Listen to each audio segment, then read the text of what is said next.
자, 우리 오늘은 2장 3장인데요. 그 일곱 교회를 이제 본격적으로 보는데, 지금 이 요한계시록이 사도 요한이 예수 그리스도의 계시를 이 일곱 교회에게 편지를 보내는 거였죠. 그런데 이 일곱 교회는 두 가지를 우린 다 내포한다라고 이야기했어요. 첫 번째는 7이라는 숫자를 통해서 완전수, 오고 오는 모든 세대의 교회를 다 이야기하며,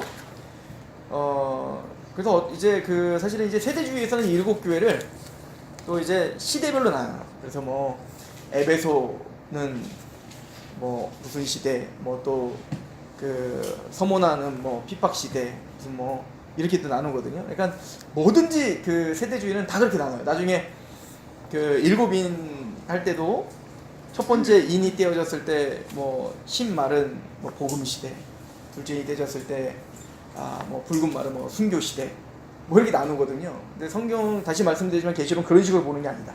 그러니까 시간 타임 테이블로 지금 기록되어 있는 게 아니다. 이것을 우리가 이미 했고요.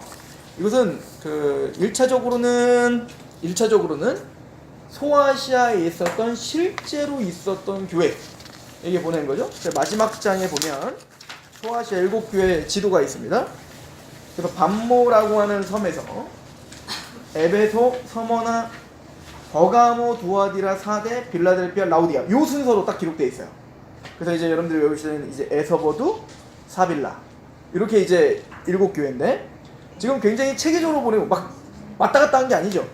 에베소 보내고, 두 번째 서머나 보내고, 그 다음에 버가모 보내고, 그 다음에 두아디라 보내고, 사데 보내고, 빌라델피아. 그러니까 지금 사도 요한은 반모섬에서 바라보며 에베소로 시작하여 시계 방향으로 쭉 이렇게 편지를 쓰고 있다는 걸 볼 수 있어요. 그래서 1세기에 있던 실제적인 교회들에게 보낸 겁니다. 그래서 그 실제적인 교회들의 시대적 상황, 또 그 당시에 어떤 그 환경, 이런 것들을 우리는 연구하면서 이 계시록의 의미를 파악할 수가 있을 것이다 라고 하는 거죠.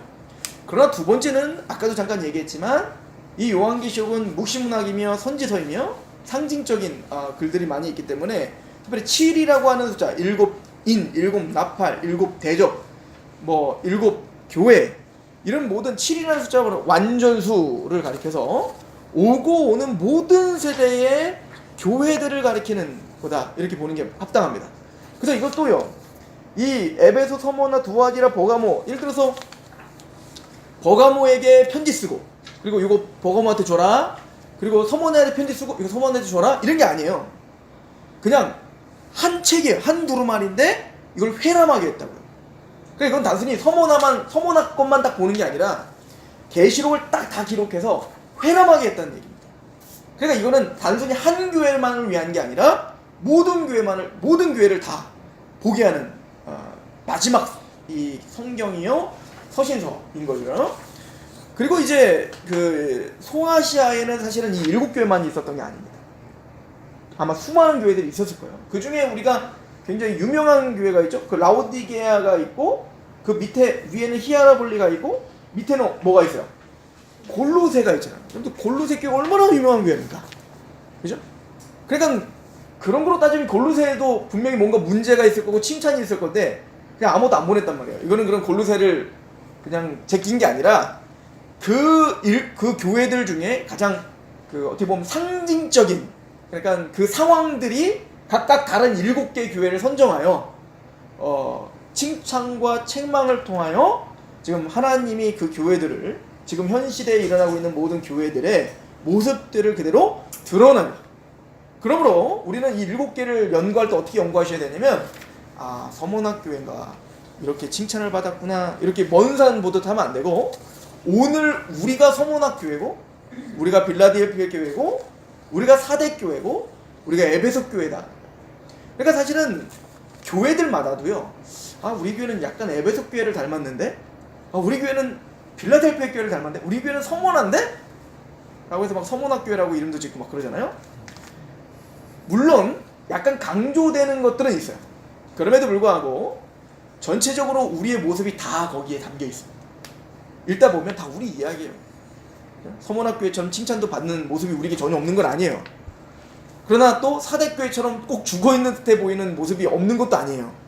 그러므로 그 교회들의 모습을 통해 지금 우리의 교회 또 내 모습을 비춰볼 필요가 있다 라고 하는 것을 우리가 상고하면서 이 7교회를 보면 좋겠다 라고 하는 것이죠. 자, 그럼 본격적으로 이 7교회가 어떻게 지금 책망과 칭찬이 있는가를 보기 전에, 보통 이 7교회에게 보는 2장 3장의 구조는 좀 단순합니다. 똑같은 패턴을 갖고 있는데요, 하나는 예수님의 모습을 보여줍니다. 그리고 예수님의 모습을 보여준 다음에 지금 상황을 설명합니다. 그 교회의 상황. 그래서 그 상황에는 칭찬과 책망, 뭐 어느 교회는 칭찬만 있고 어느 교회는 책망만 있는 교회도 있어요. 그럼 어쨌든 그 상황과 그거에 관련된 칭찬과 책망을 이야기합니다. 그리고 마지막 세 번째로는 이기는 자에게 주어지는 상에 대하여 뭔가 하나님의 어떤 혜택들, 이기는 자에게는 내가 이걸 줄게 라고 하는 약속들을 주시는 패턴으로 갑니다. 이게 세 패턴이에요. 그런데 우리가 그 지난 시간에 좀 막 빠르게 막 우리가 지나갔지만 1장의 예수님의 모습, 그러니까 영화로우신 하나님으로서의 그 모습을 사도 요한이 그걸 보자마자 죽는 자처럼 되는 것처럼 그 영광스러운 모습을, 그렇죠, 뭐 머리가 흰 머리, 그리고 긴 옷을 입었고 흰 옷을 입었고 금띠를 띠고, 그리고 빛난 발에 주석과 같은 발이 있고 입에서는 검이 나오고 막 기억나시죠? 그 모습들이 7 교회들에게 하나씩 배치가 돼요. 그래서 그 예수님의 그 신적인 모습이 하나씩 떼어서 7개, 한 교회 한 교회당 배분이 됩니다. 이렇게. 자, 그럼 무슨 의미일까요? 자, 우리가 그걸 해석할 때 지금 이 교회가 어떤 상황에서 지금 왜 예수님이 이런 모습으로 소개되고 있는가가 연결되겠죠. 그죠? 또 왜 이렇게 이런 약속을 하고 있는가가 연결되겠죠. 그래서 그 1장의 예수님의 모습은 교회들의 상황에 따라 그 예수님이 누구인지가 더 명확해지는 거예요. 우리가 믿고 있는 예수님이 어떤 분이신지. 자, 그리고 또 이 약속에 대한, 우리가 좀 먼저 이런 것들 좀 생각해보고 가야 되는데요, 그 약속들을 보면 생명의 면류관 줄게, 또 흰돌을 줄게, 또 생명나무에 참여하게 해줄게, 네가 성전 기둥과 같이 하게 해주마, 내가 보호자에 앉게 해줄게, 내가 너를 다스리게 해줄게, 뭐 이런 약속들이에요. 근데 이 약속들을 유심히 가만히 보면 다 구원과 관련된 거죠. 근데 구원과 관련된 건데, 구원의 약속이거든요. 예를 들어 생명나무, 그럼 생명나무 참여 못하는 건 구원 못 받는다는 얘기잖아요. 생명나무에 참여할 수 있는 방법은 뭐밖에 없어요? 이기는 자가 참여하는 거예요. 그래서 우리는 자칫 2장 3장에만 국한되어서 우리가 열심히 싸워서 이겨야지만이 구원받는구나 라고 하는 식의 율법주의를 해석할 가능성이 굉장히 커요. 그러나 계시록 전체를 한번 보고 2장 3장에서 이 이야기를 보면 말이 달라져요. 나중에 이제 계시록이 뭔 얘기를 하냐면 이기는 자에게 줄게 하는데, 그럼 누가 이기냐? 어린 양이 이기시고 어린 양과 함께 있는 자가 이긴다. 누가 이기게 해주신다? 예수님이 이미 십자가로 이기셨고 니들이 이미 이겼다. 그러면 이거는 은혜로 주어지는 약속들입니다. 그러나 하나님은 거기까지 가는 동안에 하나님은 책망과 칭찬을 통하여 우리 교회들을, 하나님의 백성들을 그 자리로 인도하시고야 말겠다 라고 하시는 하나님의 은총과 은혜와 그 열심이 이 계시록에 묻어져 있다. 큰 그림을 잡고 오늘 보셔야 된다는 얘기입니다. 이해가시죠? 이거는 사실은 계시록을 다 훑은 다음에 다시 2장 3장을 오면 진짜 이게 확 되실 거예요.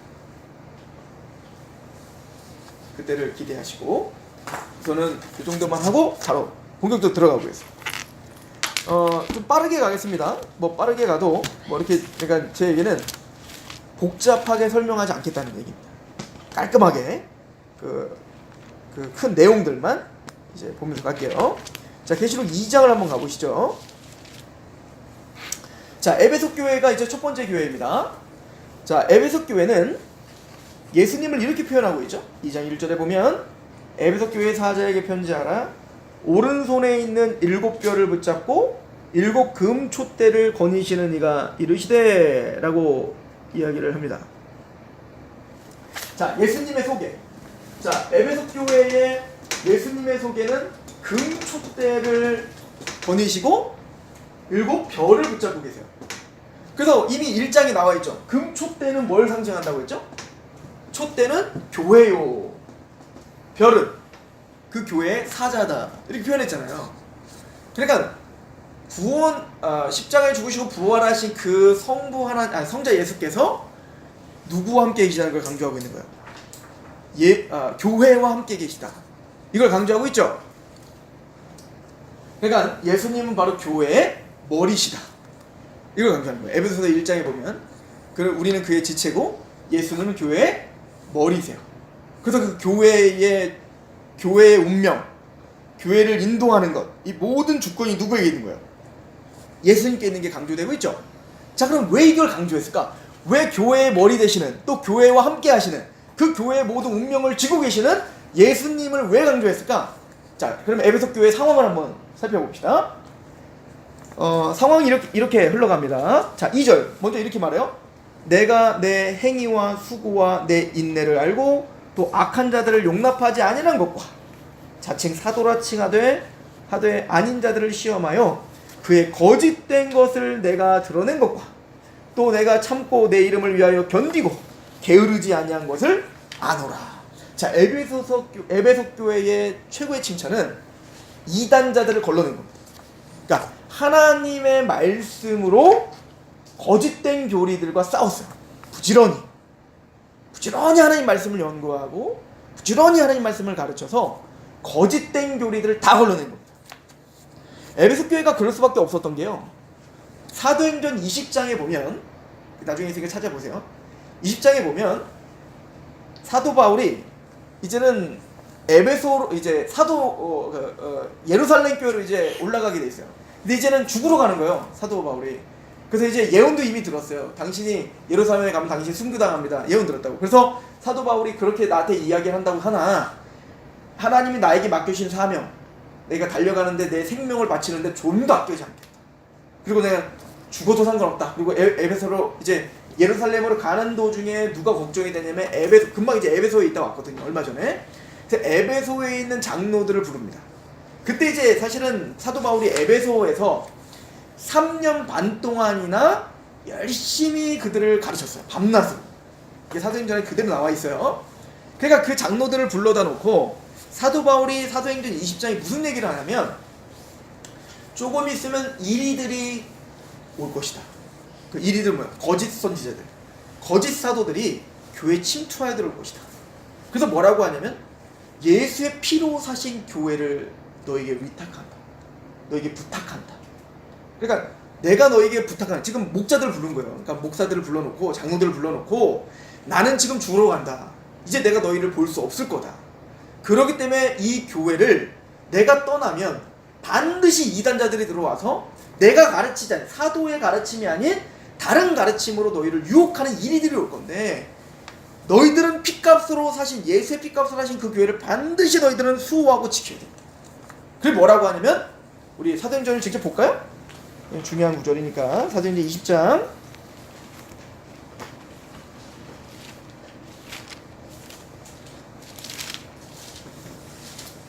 28절입니다. 이 굉장히 슬픈 장면입니다. 이거 어떻게 보면 고별 설교인데 사도행전 20장 28절 여러분은 자기를 위하여 또는 온 양떼를 위하여 삼가라. 성령이 그들 가운데 여러분을 감독자로 삼고 하나님이 자기 피로 사신 교회를 보살피게 하셨느니라. 내가 떠난 후에 사나운 이리가, 이단자들이에요. 사나운 이리가 여러분들에게 들어와서 그 양떼를 아끼지 아니하며 또한 여러분 중에서도 제자들을 끌어 자기를 따르게 하려고 어그러진 말, 잘못된 교리들이죠. 어그러진 말을 하는 사람들이 일어날 줄을 내가 아노라. 그러므로 여러분이 일깨워 내가 3년이나 밤낮 쉬지 않고 눈물로 각 사람을 훈계하던 것을 기억하라. 내가 여러분을 주와 및 뭐에게 맡겨? 그 은혜의 말씀에 부탁하노니 이 말씀이 여러분들을 능히 든든히 세우사 거룩하게 하심을 입은 모든 자 가운데서 가엾이 기업이 있게 하시리라. 그러니까 사도 바울은 이 위태한 교회를 위해서 부탁할 수 있는 건 뭐예요? 그러니까 너희들은 미친 듯이 뭐에 연구하라. 내가 3년이나 가르쳤던 그 사도적 가르침, 우리로 말하면 성경입니다. 그 성경, 그 그리스도의 말씀에 너희를 부탁합니다. 그 말씀이 그 교회를 든든히 세울 거다. 그러니까 사도 바울이요, 교회를 걱정하면서 뭐라고 해요? 너희들은 기도 열심히 해가지고 방언받아라. 너희들은 기도 열심히 해서 뭐 체험해라. 이거 부탁하지 않아요. 너희들은 봉사를 열심히 해라. 그거 아니에요. 뭐 하라는 거예요? 말씀을 연구하라. 이게 너희를 든든히 세우는 방편이라는 겁니다. 자, 에베소 교회가 당연히 이 사도 바울의 눈물의 기도를 들었겠어요, 안 들었겠어요?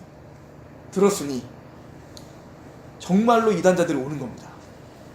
그러니까 에베소의 장로들은 미친 듯이 말씀 연구하고, 그리고 정말 미친 듯이 가르친 거야. 그러니까 그 애씀과 수고를 주님도 아시는 겁니다.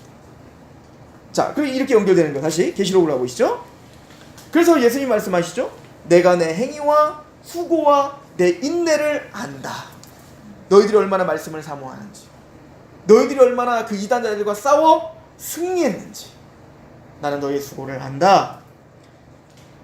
또 악한 자들을 용납하지 아니한 것과 자칭 사도라 하되 그 일이들이죠. 아닌 자들을 시험하여 그의 거짓된 것을 내가 드러낸 것과 내가 참고 내 이름을 위하여 견디고 게으르지 아니한 것을 내가 아노라. 너무너무 훌륭한 칭찬이에요. 그런데 문제는 시간이 흐르다 보니까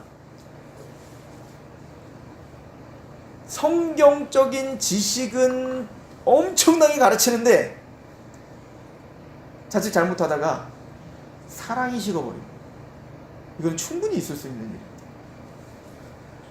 제가 이단 사역을 하다 보니까요, 이단 사역 하시는 분들이 성경을 굉장히 잘 연구하긴 하는데 하나님을 향한 사랑 물론 있겠죠. 근데 제가 그냥 볼 때, 이거는 제 개인적인, 충분히 개인적인 시각이지만 하나님에 대한 사랑과 이웃에 관련된 사랑이 식어버린 경우들이 참 많더라고요. 자칫 잘못하면 우리들도 그럴 수 있는 거죠. 사실은 우리가 성경을 배우고 하나님의 지식을 알아가는 궁극적인 목적은 하나님을 사랑하기 위해서입니다. 또 그렇게 말씀 앞에 우리가 처절하게 그 말씀을 붙들려고 하는 이유가 바로 하나님 사랑과 이웃 사랑을 위해서요. 근데 중대한 거는 그렇게 끊임없이 말씀 공부는 하지만 뭐는 식어버리는 거예요. 사랑이 식을 수 있다는 거예요. 이건 대단히 중요한 경고죠. 특별히 우리 교회가 그럴 수도 있죠. 우리는 어쨌든 더 공부해야 돼요. 더 공부해야 되는데 제가 보기엔 우리 교회도 초대교회에 비하면 공부 안 하는 거죠. 우리 아무것도 아니에요.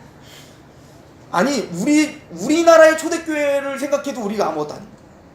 옛날 사람들 사경회를 했다는 거예요. 사경회라는 말 자체가요, 우리 조상들은 그렇죠. 그 차가 없었던 시대 아니에요. 그때는 일제시대 처음에, 그때는 평양에밖에 신학교가 없었어요.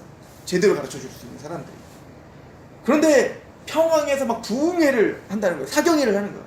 사경회는 뭐냐, 정말로 그때 무슨 종이가 많았겠어요? 그런데 어쨌든 종이를 펴놓고 펜을 들고 붓을 들고 성경을 옆에 놓고 공부하는 거예요. 공부. 근데 그 종교, 그 기독교 역사 이만열 교수님이 그때 이런 얘기를 하시더라고요. 자기가 그 예전 그 기록들을 살펴보니까 평양에서 사경회에 있다 그러면, 그때는 이제 지금처럼 무슨 뭐 설교를 이렇게 막 들을 수 있는, 풍성하게 들을 수 있는 기회가 없잖아요. 부산에서 며칠 전에 그걸 들으면 짐을 싸요. 그리고 주먹밥을 만들어요. 그리고 평양까지 걸어가는 거예요. 3, 4일 그거 들으러. 이게 우리나라의 초기 신앙이었어요. 그래서 그 미국의 선교사들이요, 우리나라를 미국 선교 보고를 하는데, 제가 이제 그 선교사 그 미국 선교사들의 그 기록들을 읽어보니까 학부 때, 그때 미국 선교사들이 한국의 기독교인들 뭐라 불렀냐면 바이블 크리스천이라고 썼어. 성경을 사모하는 그리스도인들. 그 전통이 사경이에요. 근데 요즘에 사경이 한다 그러면 뭐예요? 그냥 부흥회만 하죠. 그냥? 원래 그거 아니에요. 창세기부터 한 권씩 띄는 거예요. 그냥 성경을 막 공부하는 겁니다. 그렇죠? 자, 그러나 그건 칭찬해야 돼요. 이거를 그래서 성경 공부 안 돼, 사랑식어, 이 얘기가 아니에요. 지금 에베소 교회에게 말하는 것은 너희가 그렇게 최선을 다해 말씀을 갖고 연구하지만 그 말씀의 목적지는 하나님을 향한 사랑과 이웃을 향한 사랑으로 이게 돼야 되는데, 이게 자칫 잘못하면 너희들이 어때? 지식으로만 갔다 이거야. 그래서 너희의 처음 사랑을 잃어버렸다. 에베소 교회가 얼마나 사랑이 넘쳤던 교회인지 몰라요. 에베소서 한번 가보실래요? 에베소서 1장 보세요.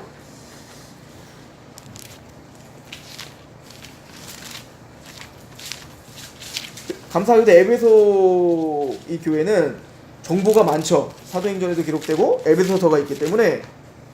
자, 1장 3절 보세요.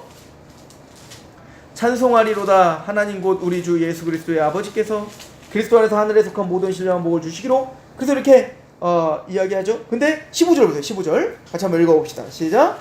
이로 말미암아 주 예수 안에서 너희의 믿음과 모든 성도를 향한 사랑을 나도 듣고. 이때는요, 그 하나님을 향한 뜨거운 사랑, 이것이 뭘로 다 넘쳤어요?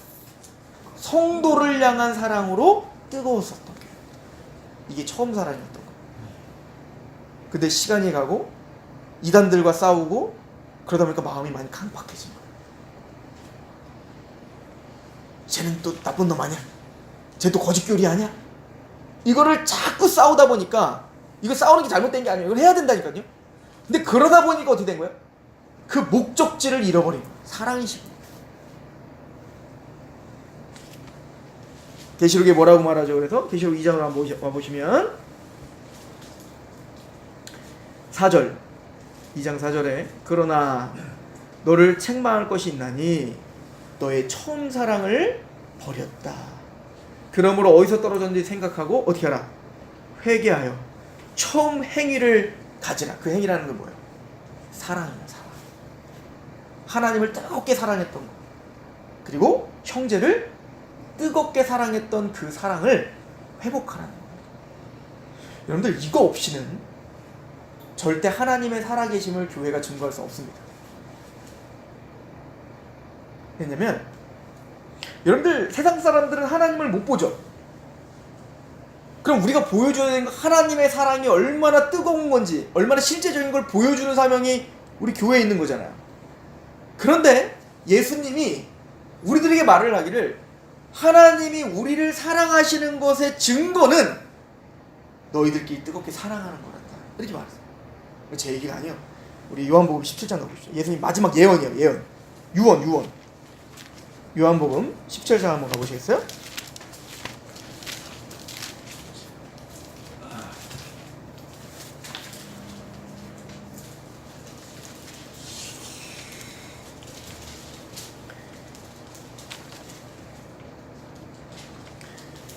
자, 요한복음 17장 다 읽으면 좋겠지만 20절부터만 볼게요. 이제 예수님 죽기 전에 하시는 고백, 이제 유언과도 같은데, 내가 비옵는 것은 이 사람들만 위함이 아니요 또 그 말로 말미암아 나를 믿는 사람들, 그러니까 사도들만을 위한 게 아니라 그 사도들의 말을 통해 믿는 우리들을 위한 거예요. 그렇죠? 아버지께서 내 안에, 내가 아버지 안에 있는 것 같이 그들도 어떻게 되길? 다 하나가 되어 우리 안에 있게 하사 세상으로 아버지께서 나를 보내신 것을 믿게 하옵소서. 내게 주신 영광을 내가 그들에게 주었사오니 이는 우리가 하나 된 것 같이 그들도 하나 되게 하려 함이니라. 곧 내가 그들 안에 있고 아버지께서 내 안에 계시고 그들로 온전함을 이루어 하나 되게 하려 함은 아버지께서 나를 보내신 것과 또 나를 사랑하신 것 같이 그들도 사랑하신 것을 누구에게? 세상으로 알게 하려 함이로라. 교회가 하나 되고 사랑하지 않으면 그리스도의 사랑의 빛을 비출 수 없습니다. 우리가 어떻게 그리스도가 살아계심을 증거할 수 있냐? 구원받은 그리스도를 정말 마음으로 다해서 사랑하는 사람들끼리 사랑하는 겁니다. 이게 빛을 비출 수 있는 통로입니다. 그런데 이 빛이 비춰지지 않으니 교회의 사명을 감당할 수 있겠어요? 그래서 예수님을 뭐라고 표현한 겁니까? 금촛대를 거느리시는 분으로 표현한 겁니다. 그 교회의 주권, 그 교회의 운명, 그 교회를 쓰시기도 하고 폐하시기도 하는 거, 누구의 주권 가운데 있다는 겁니다. 주님의 주권 가운데 있다는 거예요. 그리고 교회의 사명은 마땅히 뭔 거예요? 말씀을 통해 하나님을 마음을 다해 사랑하고 성도들끼리 어떻게 하는 거? 뜨겁게 사랑하는 것으로 빛이 비춰져야 돼요. 그런데 그 사랑이 비춰지지 않으니 하나님이 어떻게 할 수밖에 없는 거예요. 촛대를 옮기겠다 이렇게 하는 겁니다. 왜? 더 이상 촛대가 아니야. 비춰지질 않아. 그러니 예수님을 뭐라고 표현할 수밖에 없는 거예요? 예수님은 촛대를 거니시는 분이다. 그 교회의 운명은 나에게 있다. 그러므로 너희는 처음 행위를 기억하고 돌이키라. 아쉽게도 에베소 교회는 없어졌죠. 그 사명을 다할 수가 없었습니다. 이거는 지금 구원에 대한 문제가 아닙니다. 사명에 대한 문제입니다. 그렇죠? 그래서 이렇게 이야기를 합니다. 어떤 지금 왜 금촛대를 다니시고 계시는 분으로 묘사했는지, 왜 너희들이 사랑을 다시 회복하지 않으면 촛대를 옮기겠다라고 했는지 이해가시죠? 이게 다 유기적으로 연결되어 있는 겁니다.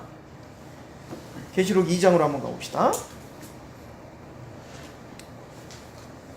그래서 이렇게 표현하죠. 5절 그러므로 어디서 떨어졌는지를 생각하고 회개하여 처음 행위를 가지라. 만일 그리하지 아니하고 회개하지 아니하면 내가 내게 가서 내 촛대를 그 자리에서 옮기겠다. 왜? 더 이상 촛대의 구실을 할 수 없으니까. 오직 내게 이것이 있으니 내가 니골라당의 행위를 미워하는도다.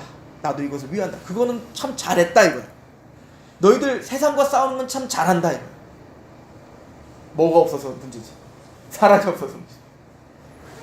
이 니골라당은 우리가 정확하게 뭐다라고 이제 추측만 할 뿐인데요. 이 니골라당은 나중에 뭐 이제 발람의 교훈을 쫓지 마라 이거는 좀 연결되어 있어요. 그래서 니골라당은 간단하게 말하면 뭐냐면 세상 사랑이라고 생각하면 돼요.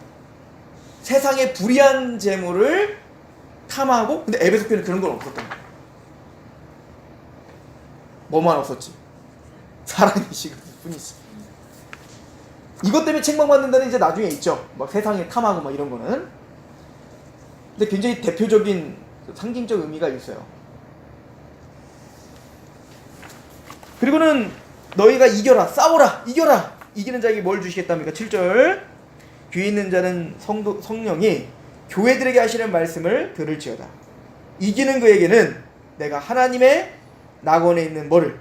생명나무 열매를 주어 먹게 하리라. 너희에게 생명나무, 이기는 자에게 이 생명나무를 줄게. 이렇게 이제 표현을 하죠. 자, 두 번째로 넘어가 봅시다. 서문학교입니다. 자, 서문학교에는 예수님을 뭐라고 표현하고 있나? 8절 서문학교의 사자에게 편지하라. 처음이며 마지막이요 죽었다가 살아나시니. 자, 예수님을 뭐라고 표현하고 있냐면 처음이요 마지막, 죽었다가 살아나시니. 왜 이 표현을 했을까? 상황을 보면 여러분들 유추할 수 있을 거예요. 왜 이 예수님이 지금 필요한지, 이 교회에. 자, 그럼 이 교회의 상황이 어떤지 봅시다. 9절 내가 내 환난과 궁핍을 알거니와 실상은 네가 부유한 자니라. 자칭 유대인이라 하는 자들의 비방도 알거니와 실상은 유대인이 아니오 사탄의 회당이라. 자, 이 서문학교회는 우선 굉장히 고통받고 있는 교회입니다. 고난을 당하고 있습니다. 두 가지 고통이 다 있는데요. 실제적인 핍박이 있었던 것 같습니다. 그러니까 정말 육체적인 핍박, 또 경제적인 핍박이 있었습니다. 그래서 이 사람들은 예수를 믿는다는 것 때문에 경제적인 궁핍함이 있는 거예요. 왜 그러면 이건 나중에 666과 이제 연결이 되는데요. 그 매매를 하지 못하고, 지금 무슨 얘기냐면 우리가 지난번에 잠깐 상고했죠, 그죠? 그 길드에 꼭 저기 들어가야 된다. 상업을 하고 매매를 하고 돈을 벌려면 길드에 들어가야 되는데요. 그 길드는 길드마다 뭐가 있다고 했죠? 우상숭배가 있어요. 수호신들이 있다고요. 그러니까 그런 것들을 포기해야 돼요. 그럼 어떻게 될까요? 자연스럽게 당연히 실제적인 경제적인 핍박이 옵니다. 그걸 감수하고 있었던 거예요. 믿음 하나 때문에, 신앙 때문에. 그리고 실제적인 핍박이 왔습니다. 고난이 닥쳤다. 자, 그러면 예수님이 뭐라고 위로하는 게 좋겠어요? 너희들이 지금까지 참 고생했구나. 너희에게는 핍박이 있구나. 이젠 너희에게 회복을 주고 너희를 부유하게 해주고 내가 너희를 잘하게 해줄게. 이렇게 말해야 좋죠. 근데 예수님이 뭐라고 하시는지 보세요. 10절. 너는 장차 받을 고난을 두려워하지 말라. 장차 고난이 있을 것이다. 지금도 힘들어 죽겠는데 앞으로 고난이 또 올 거래요. 근데 이 고난은 지금까지의 고난과는 차원이 달라요. 너는 장차 고난을 두려워하지 말라. 볼지어다 마귀가 장차 너희 가운데서 몇 사람을 옥에 던져 시험을 받게 하리니 너희가 10일 동안 환난을 받으리라. 내가 죽도록 충성하라. 그러면 내가 생명의 관을 내게 주리라. 이제는 막 투옥시키는 일들이 벌어질 겁니다. 막 교회를 와서 막 투옥시키고 사실 순교자도 실질적으로 나타납니다. 이때. 그래서 서문학교회의 감독이 죽임당합니다. 우리가 그걸 어떻게 하냐면 이 당시에 서문학교회의 감독이 누군지 알거든요. 우리는. 굉장히 유명한 사람이에요. 폴리갑이에요. 폴리갑. 폴리갑은 사도 요한의 직속 제자예요. 그리고 폴리갑은 순교를 당하게 되죠. 그러니까 이 서문학교회가 그 예수 그리스도를 믿는 것 때문에 경제적인 핍박을 감수하며 궁핍하며 고통을 당하며 이겨내고 있는데 예수님은 내가 안다. 너희들의 그 핍박을 안다. 너희들의 고생을 안다. 그러나 앞으로 더 큰 고난이 올 텐데 두려워하지 말라. 그 고난은 며칠밖에 아닐 거다. 10일이다. 이 10일이라는 건 뭐냐면 한정된 숫자다. 꼭 10일, 열흘만 핍박한다는 얘기가 아니라 이건 상징적 수예요. 그러니까 끝이 있는 수다. 일시적인 거다. 영혼에 비하면 아무것도 아니다. 왜 예수님을 죽었다가 살아나신 분으로 묘사하는지 아시겠죠? 너희가 지금 나의 십자가를 동참하고 있다. 그리고 나는 십자가에 죽었을 뿐만 아니라 나는 다시 살아난다. 위로를 받으라는 겁니다. 너희들 내가 다시 살린다. 내가 너희들 반드시 영광스러운 그 모습으로 반드시 내가 너를 살릴 거고 난 처음이고 마지막이야. 이 모든 역사를 주관하는 자란다. 두려워하지 마라. 너희가 고통당한다고 하여 위축되지 마라. 너희가 고난당한다고 하여 내가 너희를 버렸다고 생각하지 마라. 왜? 나는 죽었다가 살아났고 너희도 10일 동안 환난을 받지만 내가 반드시 너희를 살릴 것이다. 그 영광스러움에 내가 참여하게 해주겠다. 싸워 승리하거라. 지금 너희가 핍박을 당하고 궁핍하지만 실상은 너희가 뭐다? 너희가 진짜 부자다. 니들이 진짜 부유한 거다. 육체적인 부유함이 진짜 부유함이 아니요. 실제적으로는 궁핍하지만 그 하나님의 약속을 믿고 있는 너희들이 진짜 부자란다. 서문학교회를 위로하시고 또 앞으로 당할 고난들을 내가 함께 할 테니까 걱정 말아라 라고 도전을 주시는 겁니다. 서문학교회는 유일하게 책망이 없는 교회 아시죠? 유일하진 않죠. 빌라델피아 교회도 책망이 없어요. 그러면은 보세요. 이기는 자에게 뭘 준다고 하죠? 생명의 관을 준다고 하죠. 10절에 내가 죽도록 충성하라. 그리하면 내가 생명의 관을 내게 주마. 승리의 관이죠. 내가 너에게 그 영광스러운 승리의 관을 씌워줄게. 그 영광이 너를 기다리고 있단다. 노 크로스 노 크라운. 십자가의 고난이 없이 부활의 영광은 없는 거예요. 그죠? 이걸 로마서 8장은 뭐라고 이야기하던가요? 우리가 기업을 받은 자로되 우리가 하나님의 영광스러움에 참여하기 위하여 고난도 함께 받아야 할지니. 서문학교회는 정말로 예수님의 그 길을 충실히 따라가는 교회였던 겁니다. 근데 이 교회의 특징, 힘이 약하죠? 궁핍하죠? 뭔가 화려함이 없죠? 이들을 핍박하고 있는 사람들이 있었어요. 그들은 누구냐면 유대인들이었습니다. 그죠? 우리 9절에 보면 내가 내 환난과 궁핍을 알거니와 실상은 내가 부유한 자니라. 자칭 유대인이라는 자들이 자들의 비방도 알거니와 실상은 유대인이 아니요 그들은 사탄의 회당이라. 그러니까 회당은 뭐냐? 유대인들은 막 회당을 만들어서 자기들이 막 하나님께 예배하고 했잖아요. 근데 하나님 보시기에 그들은 유대인의 회당은 다 사탄의 회당이다. 진짜 유대인은 누구라는 거예요? 너희가 유대인이다. 이거는 로마서에 있는 얘기예요. 참 이스라엘은 예수를 믿는 자들이 참 이스라엘이다. 그들은 사탄의 회당일 뿐이다. 그 얘기를 하는 겁니다. 12절. 자, 세 번째 교회로 가겠습니다. 자, 왜 예수님의 소개와 이게 딱 들어맞죠? 상황과. 자, 세 번째 교회는 버가모 교회입니다. 12절에 버가모 교회는 예수님을 어떻게 소개하고 있나 봅시다. 버가모 교회 사자에게 편지하라. 좌우에 날성검을 가지신 이가 이르시되. 이거 이제 1장에 있었던 거 아니에요? 날성검은 뭐냐면 이거 심판에 관련된 겁니다. 말씀. 그죠? 지금 뭔가 범상치 않죠, 여기도? 이미 그 예수님을 소개하는데 이미 뭔가 하나님이 크게 뭔가 지금 치실 일이 있구나. 이렇게 이제 우리는 예상할 수가 있어요. 그러니까 심판자라는 뜻이에요. 심판자. 말씀으로 심판하실 것을 이미 우리가 앞서 설명했죠. 13절. 자, 그러면 상황이 어떤가? 내가 어디에 사는지를 내가 아노니 거기는 사탄의 권좌. 아까는 사탄 회당이라고 하는데 버가모는 뭐래요? 사탄의 권자가 있다. 이 사탄의 권자라고 하는 건 로마를 상징합니다. 근데 이 버가모에 뭐가 있었냐면 로마 행정관이 있어요. 그리고 이 버가모가 당연히 로마 행정관이 있으니까 어때요? 로마에 대한 충성이 어떨까요? 어마어마하겠죠. 그래서 그 강력한 힘으로 바로 옆에서 그 황제가 아닌 예수를 퀴리오스라고 고백하고 있는 그 교인들을 가만히 냅두겠냐고요. 그러니까 어마어마한 핍박이 온 겁니다. 이 버가모 교회. 그래서 사탄의 권세가 있는 데라 내가 내 이름을 굳게 잡아서 내 증인된 증인 안디바가 너희 가운데서 곧 사탄이 사는 곳에서 죽임을 당할 때도 순교자까지 배출한 교회입니다. 그러니까 우리가 감히 상상할 수 없는 교회인 거죠. 순교자가 아마 안디바가 아무래도 지도자였겠죠.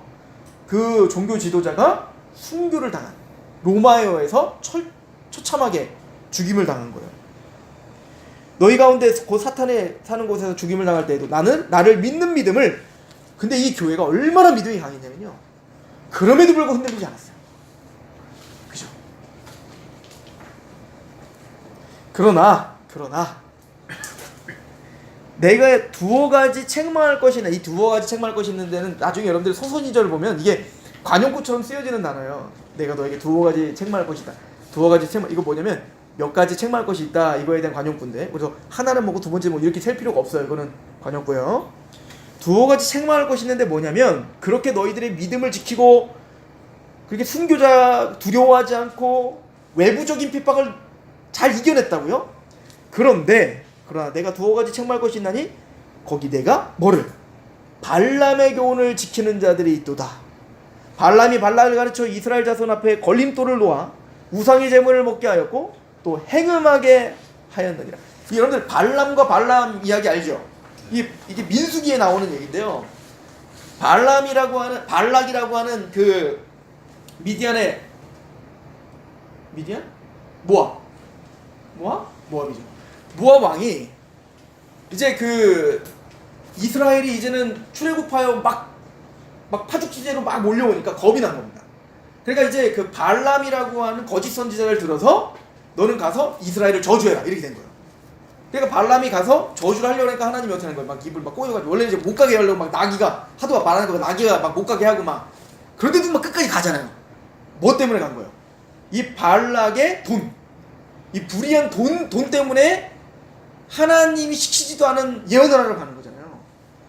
그러니까 이게 뭐냐면 물질을 사랑하는 마음을 말하는 거예요. 그러니까 외부적인 핍박은 능히 이겼는데 내부적인 공격을, 유혹에는 감당을 못했던 겁니다. 이 교회가. 참 어려운 싸움이에요. 외부적으로 막 우리를 핍박하고 막 예수를 믿지 말라고 막 잡아 끌고 죽이면 그거는 막 이겨내요. 그런데 내부적으로는 발람의 교훈을 쫓는 세속화에 넘어간 거예요.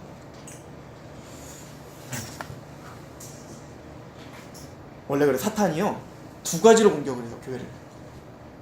하나는 핍박이고 하나는 유혹입니다. 핍박으로 안 넘어가면 유혹으로 넘기는 겁니다. 근데 이 버가모교는 외부적인 핍박에서는 단단하게 승리를 했는데 내부적인 유혹에서 세속화를 이겨내지 못했다. 그리고 음행하게 합니다. 이렇게 표현하죠. 참 우리에게 주는 경고가 큰 거죠. 참 싸움이 힘들어요. 또 오늘날 우리 한국교회는 핍박의 시기일까요? 유혹의 시기일까요? 항상 같이 있어요. 유혹이 좀 강하죠. 다 넘어가고 있죠. 자 14절 그러나 그래서 이렇게 했죠. 15절 이와 같이 내게도 니골라당의 교훈을 지키는 자들이 있다. 앞에 니골라당이 아마 이 발람의 교훈과 연결된 거기 때문에 세속화로 보면 될 거예요. 유혹. 그러므로 회개하라. 그리하지 아니하면 내가 내게 속히 가서 내 입의 검으로 그들과 싸우리라. 하나님이 너희를 심판할 수밖에 없다. 그래서 입에서 나오는 검으로 말씀하시는 겁니다. 그들은 사실은 하나를 잘했기 때문에 하나를 건너뛰어도 된다고 생각하고 있었을 거 아니에요. 우리가 순교자까지 배출했는데 그리고 이쪽을 관심을 두지 않았다. 이 정도쯤이야. 얼마 전에 저는 어느 정도 이해는 가더라고요. 조용기 목사님이 그렇게 막 비리를 저지르고 그렇게 막 돈을 추적하고 그러니까 그분 마음에는 어떤 마음이 있었을까? 내가 이렇게 세계적으로 이렇게 하나 견신했는데 이거는 하나 있는 거 봐도 되겠지. 그런 마음이 좀 있었던 것 같아요. 우리가 이렇게 고난을 당했는데 이렇게 고통을 당했는데 이렇게 우리가 잘하고 있다고 착각했던 거예요. 근데 외부적인 유혹을 이기지를 못했던 거죠. 물론 조용기 목사님의 비유는 별로 안 맞긴 합니다. 17절 귀 있는 자들은 성령이 교회들에게 하시는 말씀을 들을지어다. 이기는 그들에게는 내가 감추었던 만나를 주고 또 흰돌을 주리. 이 흰돌은요 고대의 이제 재판장에 가면 우리도 이제 무죄냐 유죄냐 이게 이제 중요하잖아요. 근데 만약에 죄를 다뤄봤더니 이 사람이 무죄야. 그러면 흰돌을 줘요. 무죄면 유죄면 검은 돌을 줘라. 그런데 내가 너희를 의롭다 하시겠다 이거예요. 그죠? 그러니까 처음에 예수님의 소개할 때 뭘로 소개했어요? 입에서 나는 검, 즉 재판장으로 소개했고 이기는 자에게는 흰돌을 줄게. 또 너희들이 감추었던 만나를 줄게. 이렇게 표현하는 겁니다. 이 만나는 우리의 생명의 양식을 이야기하고 사실 우리의 만나는 예수 그리스도입니다. 그죠? 다 구원에 관련된 얘기입니다. 자, 근데 어떤 느낌인지는 아시겠죠? 버가모 교회가 지금 뭐에 넘어졌는지. 자, 넘어갑시다.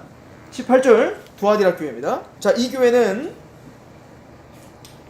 예수님에 대한 묘사가 어떤지 보십시오. 두아디라 교회의 사자에게 편지하라. 그 눈이 불꽃 같고 그 발이 빛난 주석과 같은 하나님의 아들이 이르시되. 자, 이 눈이 불꽃 같고 빛난 주석과 같다는 것도 사실 심판과 관련된 얘기거든요. 눈이 불꽃 같다는 건 뭐냐면 감찰하시는 하나님을 말하고 있어요. 모든 걸 아시는, 전지하신. 그리고 빛난 주석, 이 주석은 사실 심판과 관련된 거예요. 다니엘서와 연결돼서 우리가 본다면 이것도 심판주이신 예수를 극대화시켜서 설명하는 거거든요. 자, 그러면 지금 이 두아디라 교회는 어떤 지금 상황인가? 19절 내가 내 사업과 뭐가 있어요? 사랑과 믿음과 섬김과 인내를 안다. 이 교회는 딱 누구와 반대냐면 에베소 교회랑 딱 정반대입니다. 이 교회는 사랑이 넘쳐요. 이 교회는 서로 섬김이 넘쳐요. 인내도 넘치고요. 다 관용하고요. 받아주고요. 에베소 교회는 이게 진리냐 아니냐, 진리냐 아니냐 이 싸움을 하고 있고, 이 두아디라 교회는 하나님이 칭찬하는 거예요. 주님께서 이 교회는 사랑이 넘치고 인내하고 이 수고가 이 교회 이 섬김이 바빠요. 일이 많아요. 그래 사업이 많아. 사업. 교회 일이 많다고요. 왜? 사랑이 많으니까 막 봉사해야 되지, 뭐 해야 되지 바빠. 내 나중 행위가 처음 거보다 많아. 근데 가면 갈수록 더 많아져. 그런 게. 뜨거워요. 근데 문제가 있어요. 뭐죠? 20절. 그러나 내가 책망할 일이 있노라. 자칭 선지자라는 여자 이세벨을 네가 용납했다. 뭐죠? 진리가 없는 거야. 말씀이 없는 거야. 술에 술탄 듯 물에 물탄 듯 그냥 용납하고 용납하는 그 정신으로 좋은 게 좋은 거예요. 그러니 하나님의 말씀으로 냉철하게 이것이 정말 잘못된 것인가 잘된 것인가에 대한 분별이 없어요. 그래서 이세벨을 끌어들였다. 이세벨이 누굽니까? 아합 시대에 엘리야와 싸웠던 이세벨이 바알의 제사장의 딸이었잖아요. 그러니까 아합 왕이 이세벨을 끌어들여서 그 북이스라엘 완전히 초토화됐죠. 다 우상숭배를 만들었어요. 그런 것처럼 지금 이 교회가 섬김은 많고 막 사랑은 용납은 많은데 세상 정신을 끌어들여서 교회가 완전히 뭐가 된 거예요. 막 하나님의 진리에서 막 떠나고 그런 분별이 없어지는 거예요. 그러니까 에베소 교회는 정확하게 반대의 교회가 이 두아디라 교회인 거죠. 그래서 어떻게 합니까? 이세벨을 내가 용납함이니 그가 내 종들을 가르쳐 꿰어 행음하게 하고 우상의 재물을 먹게 하는도다. 아마 이 두아디라에 신전이 있었을 거고요. 그 신전 제사를 해도 된다라고 했을 겁니다. 우상의 재물을 먹게 하고, 그러니까 종교 혼합주의가 된 거죠. 그러니까 참 우리가 균형을 잡는다는 게 이게 쉬운 싸움이 아니라는 걸 우리는 볼 수가 있는 거예요. 그렇죠? 그리고 말씀합니다. 21절 또 내가 그에게 회개할 기회를 주었는데 자기 음행을 회개하고자 하지 뭐가 잘못했는지 몰라요. 이게 딱 아합 시대와 똑같아요. 엘리야가 너희는 여호와 편에 서든지 바알 편에 서든지 서라! 그랬더니 이스라엘 백성들이 어떻게 하는지 아세요?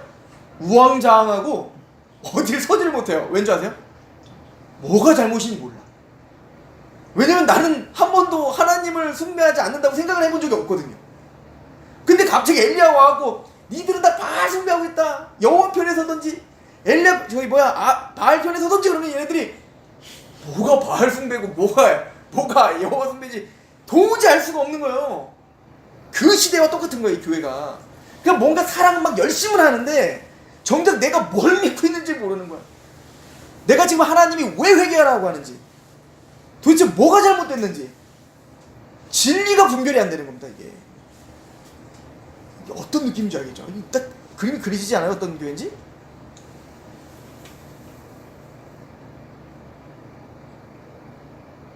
(22절) 볼지어다 내가 그를 침상에 던질 터이요 또 그와 더불어 가늠한 자들도 만일 그의 행위를 회개하지 아니하면 큰 환난 가운데 던지고 또 내가 사망으로 그의 자녀들을 죽이리니 모든 교회가 나는 사람의 뜻과 마음을 살피는 자인 줄 알지니라. 그러니까 그들은 말은 막 섬김은 막 하나님을 위해 한다고 말하지만 그래서 감찰하신 하나님을 보여준 거예요. 나는 너희의 마음을 안다. 이 중심을 안다. 너희들은 나를 섬기는 게 아니다. 이세벨을 끌어들였다. 말로는 여호와를 숭배한다고 말하고 말로는 하나님을 숭배한다고 말하고 말로는 예수 그리스도를 찬양하는 것 같지만 니들은 너의 신은 배요. 베드로 사도가 하는 얘기잖아요. 사도 바울은 골로새서 말해요. 너희의 탐심은 우상 숭배다. 예수님은 근데 다 아신다. 너희 겉으로 하는 그 모든 그 행위가 너희의 그 중심의 신앙을 가릴 수 없다. 그래서 불꽃 같은 눈으로 보고 계시는 예수 그리고 빛난 주석과 같은 심판자의 위엄을 보여줄 수밖에 없었다. 근데 이제 여러분들 일곱 교회에게 편지 볼 때 마지막에 꼭 그러죠. 귀 있는 자들은 들을지어다요. 그 교회에도 귀 있는 자들이 있다고요. 이 소리를 듣고 회개하고 돌이키는 자들이 있는 거예요. 그들이 진짜 교회죠. 에베소 교회도 마찬가지예요. 귀 있는 자는 듣는 거예요. 나중에 사대교회가 나오거든요. 사대교회는 아예 죽었대. 예수님한테 아예 너희는 죽었다. 너희들 아예 살아있잖아. 행함이 없다. 근데 거기도 뭐라고 하냐면 귀 있는 자는 들을지어다. 거기도 귀 있는 자가 있습니다. 전체적으로 그렇게 추락하고 있지만 교회가 그 가운데서 남은 자는 있는 거예요. 이 말씀의 책망을 듣고 통회하며 주님께 돌아오는 귀 있는 자들은 있는 겁니다. 그래서 교회예요. 여러분, 이 7교회는 적어도 교회라는 사실을 잊으시면 안 돼요. 완벽한 서문학교와 빌라델피아만 교회가 아니라 니들은 실상은 죽었다라고 하는 사대교회도 주님이 그 촛대를 붙들고 있다는 걸 믿으셔야 됩니다. 그럼 왜 교회일까요? 거기에 남은 자들이 없다면 교회가 아니겠죠. 여러분들, 소돔과 고모라 왜 멸망했어요? 의인? 10명이 없어서요. 그렇죠? 여기에는 남은 자들이 있는 겁니다. 오늘은 이 4교회까지만 할 건데요. 자, 여기 보면 23절에 또 내가 사망으로 그의 자녀를 죽이리니 모든 교회가 나는 사람의 뜻과 마음을 살피는 자인 줄을 알지니라. 이게 이제 불꽃 같은 눈, 주석 빛나는, 이거 다 연결되어 있죠, 그죠? 다 연결되어 있어요. 내가 너희 각 사람의 행위대로 갚아주리라. 두아디라에 남아있어 이 교훈을 받지 아니하고 소위 사탄의 깊은 것을 알지 못하는 너희에게 말하노니 다른 짐을 너희에게 지울 것은 없노라. 너 다른 건 다 잘한다.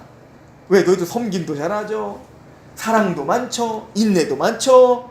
근데 왜 이세벨을 끌어들이냐 이거야. 빨리 정신 차리고 말씀으로 바로 세워라. 이거 말고 내가 너희를 책망할 게 없다.